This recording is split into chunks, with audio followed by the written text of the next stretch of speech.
what percentage comes from your affiliates versus YouTube versus social media? Do you have any idea? I know that 90% of our traffic and audience building comes through Google and searchable content. So that has really worked for us because that's where we've put all of our energy Sure. for the last 7 years. So I don't want to tell everyone this works way better than anything else. I know that it works really well, but if you look at the amount of effort that we've put into that compared to social media Sure. and affiliate Mhm. marketing, we've put 90% of our effort into that. So if someone's thinking, want to test my hand at building website templates, what do they need to do first? Learn the skills. So dive into Squarespace and start learning Squarespace skills. There's tons of resources online, and then choose an ideal client. So, who do you really want to work with?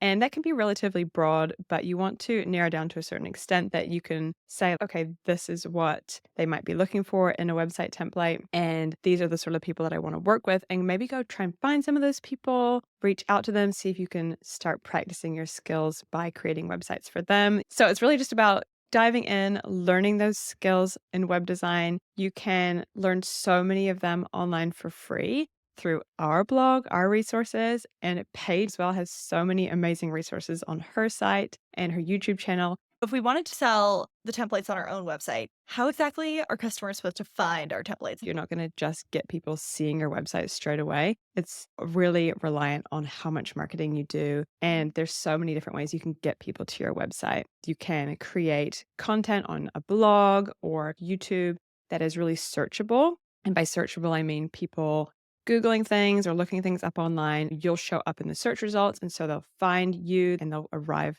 to your website that way. You can also create content on all the social media platforms. There's so many to choose from depending on what you like to use and where your ideal client is actually hanging out. Also, you could use affiliate marketing. That's a really good way to get people to visit your website through recommendations of others that Mhm. customers trust. So, trying to find a way to reach large numbers of people and get them back to your website is the goal. There's tons of different ways you can do that through different Mhm. marketing strategies. What experience exactly did you have before you started building this website template shop? I feel like there's a difference between experience and skills. Mm. I didn't have a ton of experience in web design. I had been working with clients for that year and I was self taught. But in terms of actual skills, I would say that I deep dived on the learning skills portion. So I don't necessarily think you have to have any experience working in the web design industry or working one on one with clients.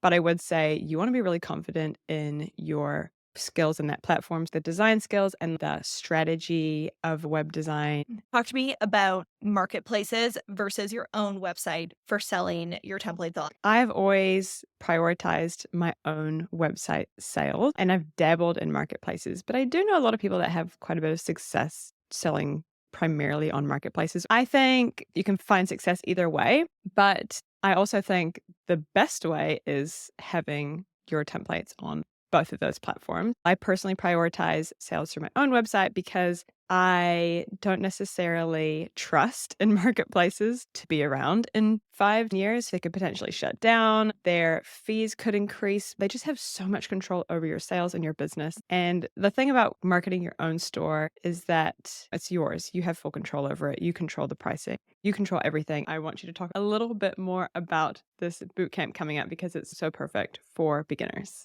Okay, yeah. So, Profitable and Productive Web Designer Bootcamp is a free event. I host it once or twice a year, so I don't do this frequently. The event starts on April 15th. At the event, we have 3 amazing days of trainings on all the things that you need to know to start off on your web designer journey.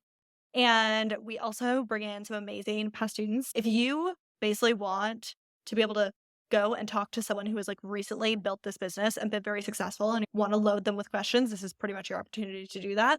Also, we are giving away the Ultimate Web Designer Starter Kit. So that is worth almost $1,000. It is a web designer client contract from the Creative Law Shop, also a Whoa. year of a CRM system, and then 1 year of Canva Pro. So those are, I'd say, the three things which are on that, again, really nice to have list when you Mm. start your business. I want to pay for that for you for a year. So that is the giveaway happening inside of Bootcamp. So if you head to Cool. the bootcamp registration page, there'll be details on the giveaway, how you enter it and everything. But yeah, that's pretty much the event. We do it just a few times a year and it's so much fun every time. And Erica loves to come and hang out at it. So yeah. I'm so excited. I'll be there in the comments. Definitely sign up. It's free. So much good info. And we will see you there. What would be the first steps getting clients that aren't friends and family? But your friends and family, at some point, you will exhaust this. So we need a marketing strategy for you to start doing so you can get projects beyond just the people you know in the future. There are like 20 bajillion options, and there is no one best option. Truly, it's not that you have to blog or you have to do Instagram or you have to do PR or podcast guesting or whatever. All of those are options, yes, but don't think that you have to do a certain one if you don't want it. Your marketing strategy really ties into who is the person who you want to work with. One of my past students, she was an author and she was in a Facebook group full of other authors. She was like, I want to make websites for authors' books. And there's this Facebook group full of authors. So I guess I'll just go get clients within this Facebook group. It's because she was so specific on who she wanted to serve and knew exactly where to find them. She literally booked herself 6 to 12 months in advance from one Facebook group. That's why it's important to get that direction of that ideal client, because then it's going to help narrow down your marketing so much more. If you're a website designer doing like custom website projects for people, then you want a web designer client agreement. So it states what the person's getting and what's included in the package. Mhm. And so you basically want to have that contract between you and your client. And so your client would sign it upon agreeing to work with you. So that's a web designer client contract. My favorite place to get them is somewhere called shopcreativelaw.com. The lawyer who runs that shop is very in tune with what is happening in the web designer world. And so the contracts are really specific to the type of issues that you run into as a website designer.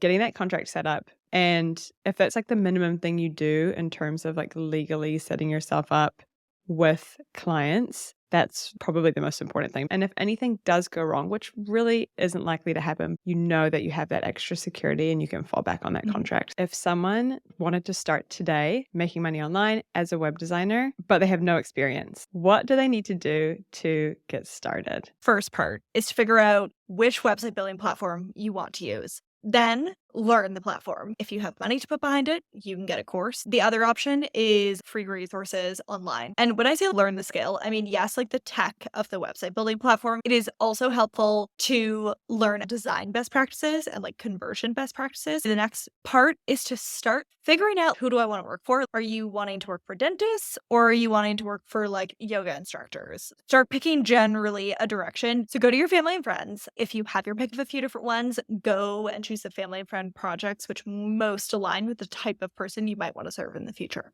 Are people still successful in this industry? It's such a valid question because you want to Yeah. know, is this even worth my time? Yeah. We did a survey of over like 770 website designers and we asked them, when did you get your first paid project?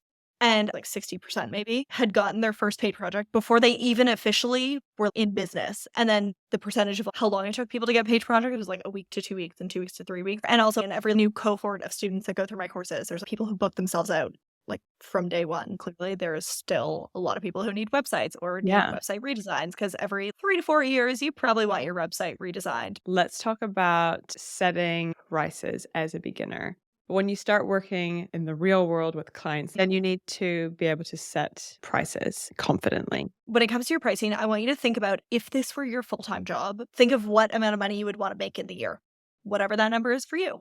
Let's say you're like, I want to make 60 grand a year. Great. Add a little bit on top for your taxes and expenses. And then I would think about, okay, how many website projects could I do in a year? If you're like, I want to take so many weeks vacation, I think I could do a project in 2 weeks. Figure out how many slots you have for projects and then take the amount of money you want to make and divide it by the number of slots you have. And that will give you a number.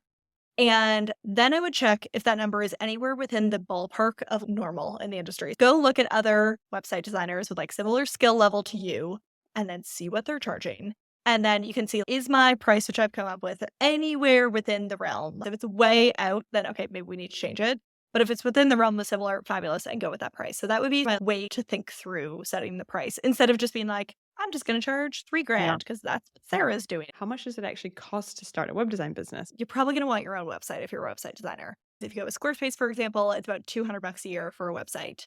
And then $20 a year for a domain name. Second thing is a way to take payments. This can be very simple. There's something called Stripe, payment processing system. and you can literally just use Stripe to send an invoice. So basically, you only pay the money when your client pays you money. So Yep. it's normally like 2.9% of whatever it is that your client pays. It just gets taken off, and then you get sent the rest of the money. So that is not really an upfront expense. It's just like when you get paid, then that comes off. Yeah. There's so many things that are like a nice to have, but it doesn't need to happen right away. So people Mhm. often get CRM systems, your web designer client contract, or the terms conditions of sale, and then setting up a corporation. It's a nice to have. You don't need it to start Yeah. by any means. So like Yeah. getting started, like if you wanted to take on a web design project tomorrow, it's very cheap. Yeah, pretty much. You can start it for basically whatever price you want to start it for, Yeah. and you can totally add all these things on, and those are great, and I would Yeah. recommend them at some point, but it doesn't need to be from day one. There's a lot of people online these days starting businesses, and a lot of people are successful. What separates them from the people who aren't? Okay, first ingredient number one, and I see this so often with my students, is they get obsessed with starting the Cool. business. Like, it's so much fun to them. So I think like getting Yeah. obsessed and Yeah. excited and just Determined. dedicated. And then in terms of like real practical things is one, design skills. I really do find that the people who are the most successful, it's the ones who make really good looking websites. Learning how to make websites which look genuinely incredible is going to deeply benefit you for sure. And so again, learn skill. All of these things, no one comes out of the womb just like incredible building websites on Squarespace. There's no way that you're going to start your web design business tomorrow and be really great at web design. You just need to care enough to keep practicing and get better. And two, they get good at marketing. Doesn't mean they start good at marketing, but they get good at marketing. Big Big point there. yeah, big point.